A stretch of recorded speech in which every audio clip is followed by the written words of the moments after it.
구약 470면에 있는 사무엘하 5장 1절에서 10절. 저 한 절, 여러분 한 절 교독하시겠습니다.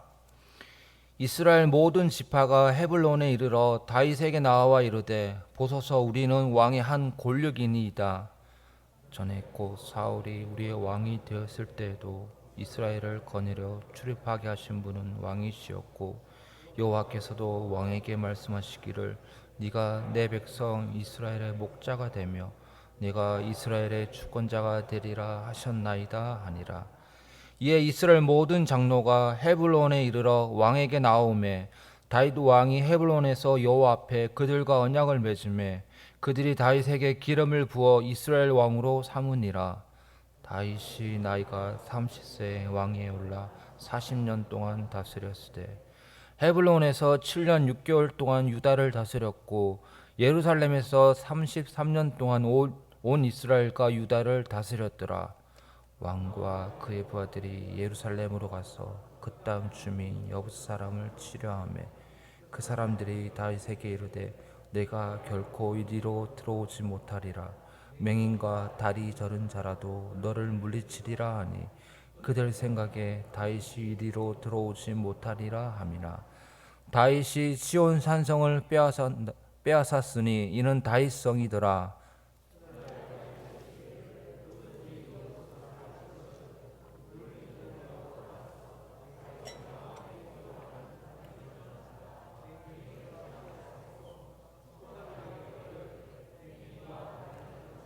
사람이 집에 들어오지 못하리라 하더라.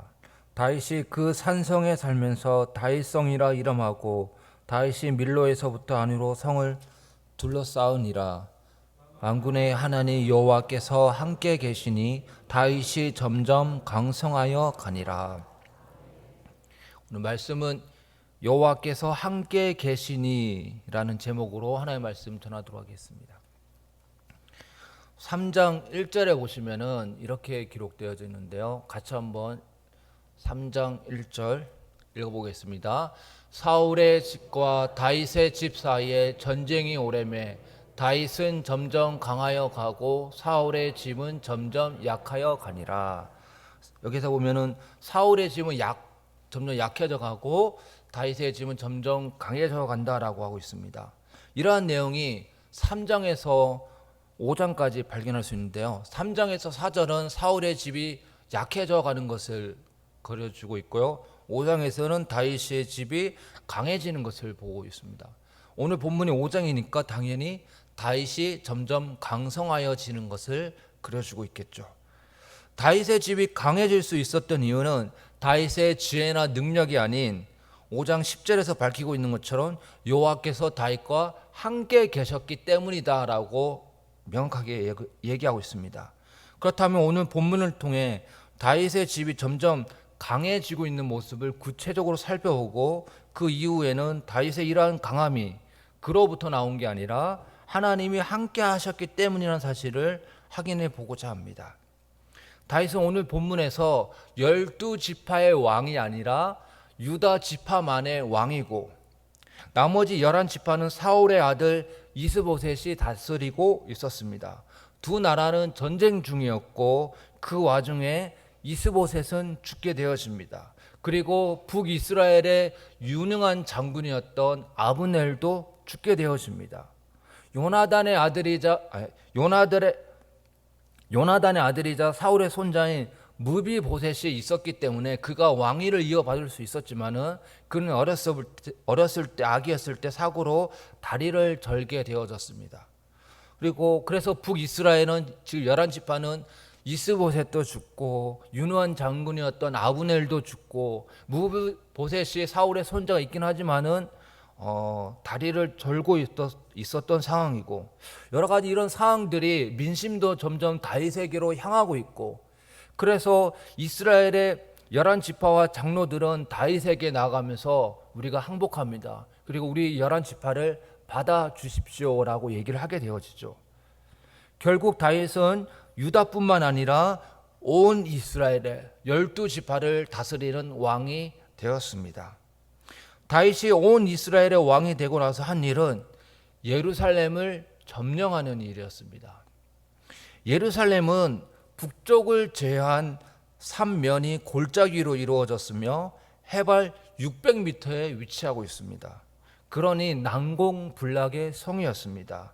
왜냐하면 600m 있으니까 그 밑에 있는 군사들이 그 위로 기어서 올라가서 쳐들어가야 되는데 아무래도 힘이 들고, 또 600m 성 위에 있는 사람들은 돌멩이라든지 화살을 던지면 더 쉽게 적들을 무찌를 수 있으니까 이 예루살렘은 난공불락의 성이었습니다. 예루살렘을 침략하자 그곳에 살고 있는 여부스 사람들이 다음과 같이 말하는데요. 여러분 가지고 계신 성경 5장 6절에 보시면은 이렇게 얘기합니다. 네가 결코 이리로 들어오지 못하리라. 맹인과 다리 저는 자라도 너를 물리치리라. 이 말은 예루살렘을 지키고 있었던 여부스 사람들이 맹인과 다리 저는 사람이었다라는 말이 아니고요. 그 성에 맹인과 다리 저는 사람이 그 성을 지키고 있다고 할지라도, 그래서 외부에 어떤 적군이 쳐들어온다고 할지라도 다 무찌를 수 있다라는 것이죠. 이거는 다윗의 군사를 무시하는 것도 아니고 지리적 위치 그리고 지리적 그런 유리함 때문에 어떤 사람이라도 다 막아낼 수 있다라는 것을 얘기하고 있습니다.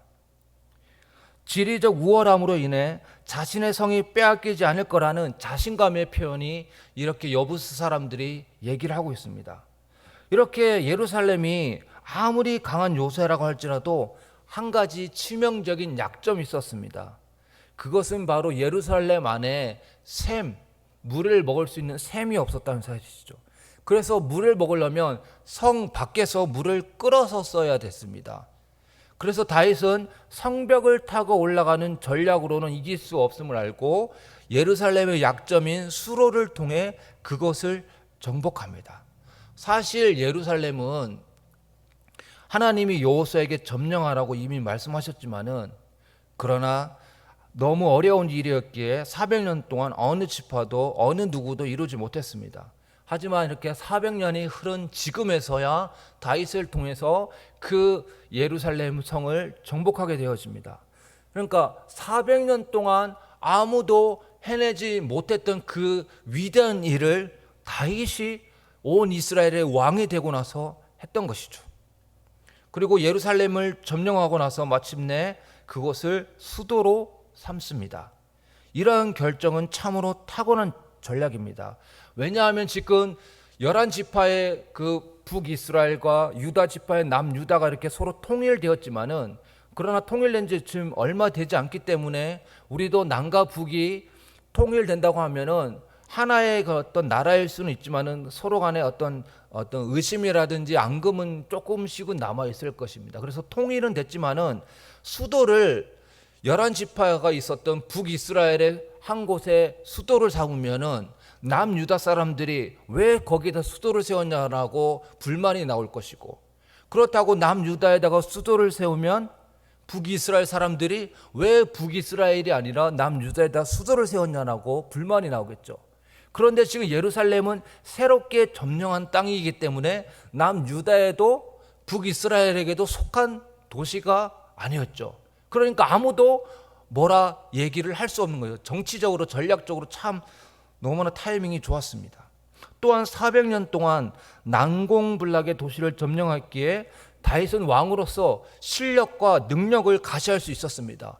새로운 왕이 되어졌고 북이스라엘과 남유다가 통일되어져서 왕이 되어졌는데, 저 북이스라엘 사람들은 다윗이 정말 우리 하나가 되어져서 분열과 잡음들을 다 제거하고 하나로 잘 이끌어갈 수 있을까? 그럴 만한 어떤 능력이 되는 사람일까? 이런 어떤 반신반의의 마음들이 있었을 것인데, 이 예루살렘 400년 동안 아무도 점령하지 못한 성을 다윗이 점령하였으니, 다윗은 우리의 왕으로서 지혜와 전략과 용맹을 갖춘 참으로 리더십을 갖춘 왕이다라고 다윗을 인정할 수밖에 없게 되었죠. 마지막으로 이스라엘의 동서남북을 효과적으로 통치할 수 있는 지역이 예루살렘입니다.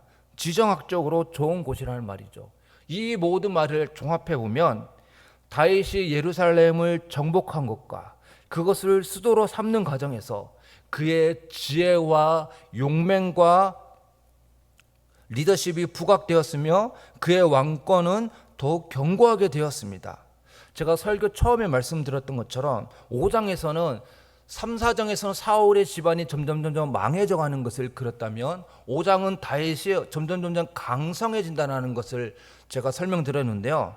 이처럼 이 예루살렘을 정복하고 예루살렘을 수도로 삼는 이 과정을 통해서 그가 얼마나 지혜롭게 현명하게 용맹하게 이런 모든 일들을 해나가는 것을, 그리고 이 과정들을 통해서 다윗의 집이 점점 강성해지는 것을 이 사건을 통해서 드러내고 있는 것이죠. 그런데 이게 단순히 다윗의 지혜나 능력으로 된 게 아니다라고 얘기를 하고 있습니다. 그건 무엇입니까? 10절 보시면은 만군의 하나님 여호와께서 함께 계시니 다윗이 점점 강성하여 가니라. 하나님이 함께 하셨기 때문에, 다윗이 잘나서가 아니라 하나님이 함께 하셨기 때문에 이렇게 지혜와 용맹스럽게 그의 리더십이 발휘되어서 다윗의 집이 점점 강성해졌다라는 것을 얘기하고 있죠. 그런데 10절은 참 특이합니다. 왜냐하면 오늘 읽었던 본문 1절부터 9절까지는 이런 어떤 사건을 이렇게 이야기를 하고 있는 거죠. 이야기를 이렇게 적고 사건을 이야기하고 있습니다. 그런데 10절은 사건이 아니라 사무엘 저자가 이 사건을 기록하면 느낌점입니다. 10절은 저자의 코멘트예요. 그러니까 9절까지는 이런 일이 있었구나, 이런 일이 있었다, 이런 일이 있었다, 이렇게 사건을 기록하고 있는데, 사건을 기록하다가 10절에서 갑자기 사건을 기록하는 게 아니고 이 사무엘 저자가 이 사건에 대한 코멘트, 그러니까 이 사건을 기록했는데 혹여나 이 사건을 이 사무엘 저자가 5장 1절부터 9절까지 이 사건을 기록한 목적이 있을 거 아닙니까? 어떤 사람이 이야기를 하거나 책을 적으면 목적을 가지고 적을 건데, 이런 이야기를 쭉 적어놔다가 내가 이 코멘트를 꼭 달아야 되겠다. 왜 달아야 되느냐? 내가 이 사건을 기록한 목적이 있기 때문에. 그래서 이 사건의 목적은 뭐냐? 이렇게 다윗의 집이 강성해질 수 있었던 이유가 뭐냐? 하나님께서 함께 계셨기 때문입니다. 성경의 이야기를 하다가 갑자기 저자의 코멘트가 등장할 때가 있습니다. 모두가 그렇다고 할 수 없지만 그런 경우 중요한 포인트가 있을 때 그 사건을 기록하다가 멈추고 이 사건에 대한 어떤 저자의 코멘트가 들어갑니다. 예를 들면 룻기 2장인데요. 같이 한번 읽어보겠습니다. 룻이 가서 베는 자를 따라 밭에서 이삭을 줍는데 우연히 엘리멜렉의 친족 보아스에게 속한 밭에 이르렀더라. 여기서 보면 룻기의 저자는 룻에 대한 이야기를 쭉 해나가다가 이야기를 이제 적어 나가고 있는데, 저기서 보면은 단어가 있습니다. 우연히. 저거는 사건을 기록한 게 아니라 이 사건에 대한 저자의 코멘트입니다. 그래서 룻이 우연히 보아스의 밭에 이르게 되었다는 것이죠.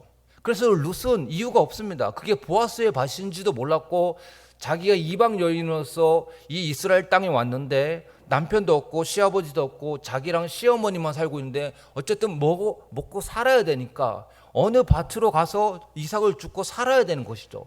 그래서 룻은 생존을 위해서 아무 데나 가서 그 주인이 이삭 줍는 걸 허락하면 주우려고 하는 거였습니다. 그래서 그것이 보아스의 밭인지도 모르고 그냥 갔는데, 잘 아시지만 룻이 이제 보아스랑 결혼하게 되어지고 다윗의 후손이 나타나고 예수 그리스도의 족보가 나타나게 되는데, 이런 모든 것을 룻이 계산하고 했던 것이 아니라 생존을 위해서 먹고 살기 위해서 그곳에 갔는데 그것이 우연이라는 것이죠. 여러분들이 잘 아시겠지만 룻기 전체의 메시지는 하나님이 직접적으로 개입하시진 않습니다. 무대 뒤에서 역사하십니다. 무대 뒤에서 역사하시지만은, 그러나 하나님께서 무대 역사에서 이렇게 뒷짐지시고 가만히 있어서 무대 중앙으로 등장하시지 않는 게 아니라 무대 중앙에 등장하시진 않지만은, 그러나 보이지 않게 하나님이 그 모든 손길을 인도하신다는, 그 보이지 않는 하나님의 손길과 섭리의 메시지가 룻기 메시지죠.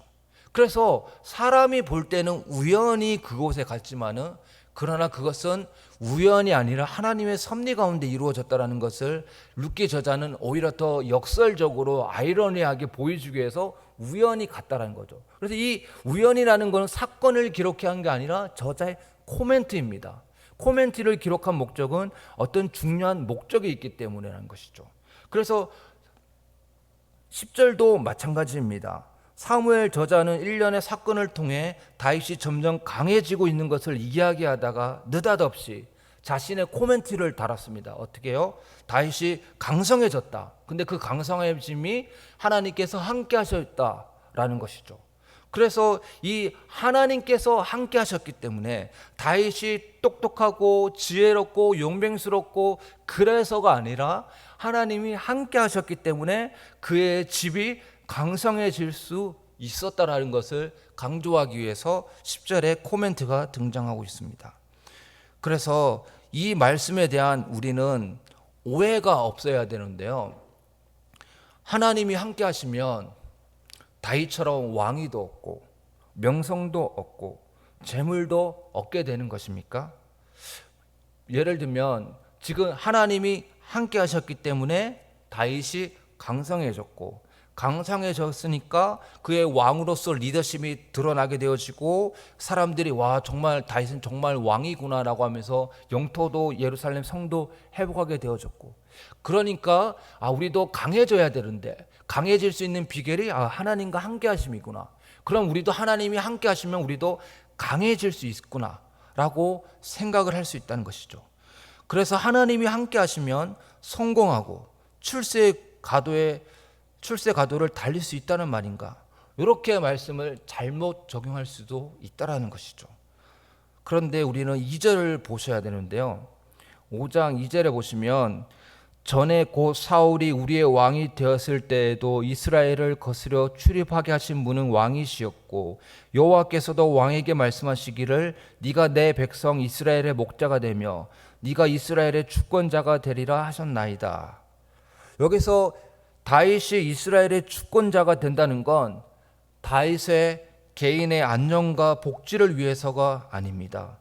하나님은 다윗을 통해 하나님의 나라를 세우시고 확장하기를 원하셨습니다. 다윗의 나라는 그의 개인적인 나라를 넘어서서 열방의 축복의 통로가 되는 제사장 나라가 되어야 했습니다.